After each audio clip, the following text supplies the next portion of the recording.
Entonces vamos a hablar de las estructuras abovedadas. Estas estructuras son, aparecen en la antigüedad sobre todo en las grandes catedrales, algunos templos. ¿Para qué se utilizaban las bóvedas? Para cubrir grandes luces, ¿no? Utilizaban la función que tiene el arco. Entonces, digamos que los expertos en arcos fueron los romanos. Los romanos se dieron cuenta que el arco era una estructura muy resistente y la estudiaron y le sacaron el máximo provecho posible a esa estructura. Entonces, una bóveda es como la proyección de un arco, ¿no? Se proyecta el arco hacia atrás y obtiene la bóveda. Y la cúpula es la proyección tridimensional de ese arco. Usted rota, revoluciona el arco sobre un eje y te genera una cúpula. Y utilizando esa bóveda o ese arco se crearon, por ejemplo, las bóvedas de crucería, ¿no? Con aristas. Entonces se crearon diferentes tipos de composiciones que estructuralmente funcionaban bien, pero que tenían limitantes, tenían muchas limitantes. Entonces hablemos un poquito del arco. El arco tiene, digamos, unos elementos típicos que son las dovelas. Luego viene la piedra clave o la piedra maestra, que es la que genera el equilibrio total en cada una de estas rocas, pues es la que mantiene el arco en puesto. Si usted saca la clave, el arco se colapsa, ¿sí? Es así de simple. El arco es autoportante una vez está construido, pero en su proceso para construirlo los romanos utilizaban una formaleta, utilizaban aquí una obra falsa, una formaleta. Analicemos qué está pasando con el arco. Entonces miren que las piedras que conforman el arco están, mejor dicho, cuando uno carga el arco con una fuerza aquí arriba, cuando usted le hace fuerza aquí al arco, esta piedra entra y empuja a esta, y esta empuja a esta, y esta empuja a esta, y así, o sea, la trayectoria de cargas fluye a través de las piedras. Pero no todo el empuje es completamente lateral, o sea, el empuje es perpendicular a la superficie de contacto. Y eso nos va a generar una componente tanto en X como en Y. La componente en Y, digamos que es asumida por la forma del arco, pero la componente en X se va a ir sumando. Mira, aquí está la componente en X, se va a ir sumando y al final vamos a tener una fuerza acá al final del arco. Vamos a tener una fuerza horizontal que me tira las paticas del arco hacia afuera. Y esa es la debilidad del arco. Que esa fuerza que empuja acá empieza a generar una componente horizontal que al final trata de abrir el arco. Entonces, para curar ese problema, aquí tenemos otro arco. Tienen generalmente unos nombres. Eso es como para que conozcan los nombres, pero no es muy importante en términos estructurales. Esta es la manera como construían el arco y de ahí aparece estos no recuerdo cómo se llaman, no son dinteles, pero de ahí es donde aparecen, porque ahí sobre ellos eran que se ponían las obras falsas para poder construir el arco. Después aquí estas cuñitas que hay acá se sacaban, esta cosita bajaba unos centímetros, o sea, la formaleta de madera bajaba unos centímetros, y el arco, entonces las piedras empezaban a asumir la carga y tú ya podías recuperar la formaleta y volverla a utilizar para construir otro arco, ¿sí? ¿Cómo se construía? Se colocaban estas rocas, luego estas, luego las demás arriba y luego la piedra clave. Una vez tenían la clave, descalzaban, sacaban la formaleta y utilizaban la formaleta en otra estructura. Entonces lo que les decía es que la carga viaja y al final vamos a tener una resultante horizontal acá de carga que me va a generar que el arco se abra. Entonces un arco muy eficiente, o digamos la eficiencia del arco, estaría dada de esta manera: unos pesos muy pequeños acá y acá un peso muy grande, que por fricción, o sea, que aparezca una fuerza de fricción tan grande que sea capaz de contrarrestarme el empuje que viene aquí, ¿sí? Pero para que esta fuerza de fricción sea muy grande, usted necesita aquí una gran superficie y sobre todo un gran peso, porque la fricción depende del peso y la superficie.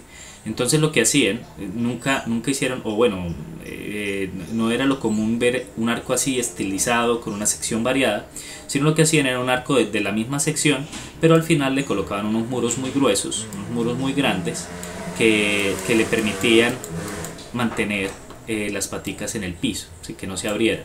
Y eso hacía que, digamos, que no tuviéramos problemas con cada uno de estos arcos. Los romanos fueron, como lo hablábamos en la clase de ayer, fueron expertos en la construcción de estos arcos y les sacaron mucho provecho, ¿no? Mucho provecho. Utilizaron los arcos para construir diferentes estructuras. Entre ellas, las más famosas fueron los acueductos, que fueron los que propiciaron la expansión del imperio, porque gracias a la posibilidad de poder llevar agua a través de estos acueductos, lograron expandir el imperio. El arco tiene este problema, pero cuando usted tiene dos arcos juntos, digamos, la pata de este arco empuja hacia acá y la pata de este arco empuja hacia acá, entonces esos empujes se equilibran. Entonces, digamos que si usted tiene varios arcos, es muy estable. El arco menos estable sería el arco del lado de acá, que no tiene cómo equilibrarse. Por eso miren ustedes que aquí el arco, el lateral, está recostado contra una montaña. O sea, ahí la montaña, pues obviamente que va a soportar esa fuerza. Y me imagino que por este lado habrá un gran muro que también lo soporta, o otro elemento natural que lo soporte. Entonces, digamos que eso ha permitido que incluso algunos acueductos sobrevivan. Yo no sé si esta foto es real, me imagino que sí, pero sobrevivan incluso el día de hoy, ¿sí? El arco evolucionó. Entonces, con ese gran problema que tenían los arcos, los maestros de construcción, los maestros arquitectos de la época, se dieron cuenta que, bueno, listo, por la forma del arco, por la forma semicircular, la componente que se empieza a formar aquí horizontal, o sea, aquí la componente es completamente vertical, ¿sí? Entonces cuando esta roca empuja para acá, me forma, no, perdón, ahí estoy, está muy torcidita esa línea. Voy a tratar de hacerla bien. Pues para tratar de hacerla bien, mejor me acerco. Listo, entonces perpendicular a la superficie de contacto aparecería la fuerza de empuje, perpendicular. Me perdonan ahí lo mal dibujado.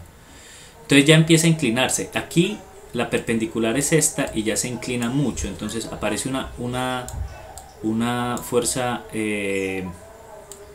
horizontal muy grande, ¿sí? Y la sumatoria de todas esas horizontales termina siendo esta de acá, y termina siendo una gran fuerza que empuja el arco hacia los lados. Ese es su defecto. Entonces dijeron, bueno, ¿y qué tal si no hacemos el arco completamente... Esperen, les borro eso está muy feo.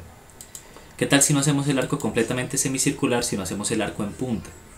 Entonces decidieron hacer el arco en punta y se dieron cuenta que los arcos en punta, o sea, la evolución del arco semicircular al arco en punta, es muy grande. O sea, ustedes cuando tienen un arco perdón, es que estoy utilizando la herramienta que no es.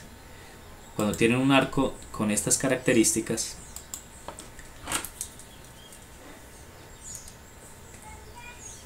el arco viene así, sube, llega a la punta y empieza a bajar. Entonces lo que nos forma es una parábola, una especie de parábola, pero aquí termina en punta. Entonces ya con eso se dieron cuenta que todavía existía aquí al final una fuerza, que eso no se podía eliminar, pero que ya esa fuerza era mucho menor que la fuerza de los arcos de media punta o el arco semicircular.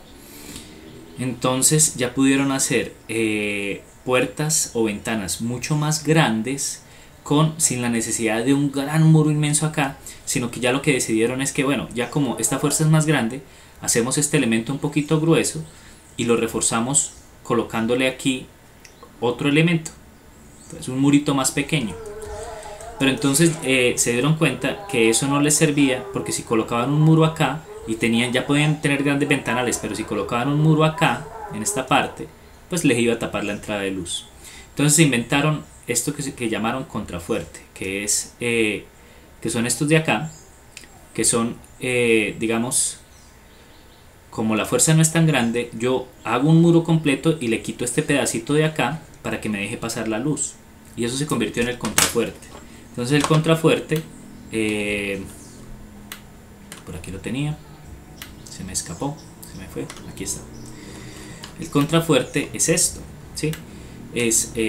Aquí hay un gran arco en punta, hay una columna y unos contrafuertes que permiten el paso de la luz para que pueda entrar la luz a la iglesia, otra columna, otros contrafuertes y al final un muro.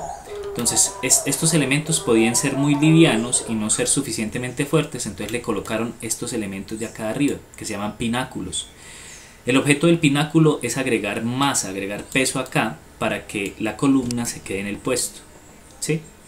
Entonces digamos que ese es el desarrollo de las iglesias góticas en términos estructurales a partir de los arcos romanos. Bueno, voy a pararlo ahí y seguimos.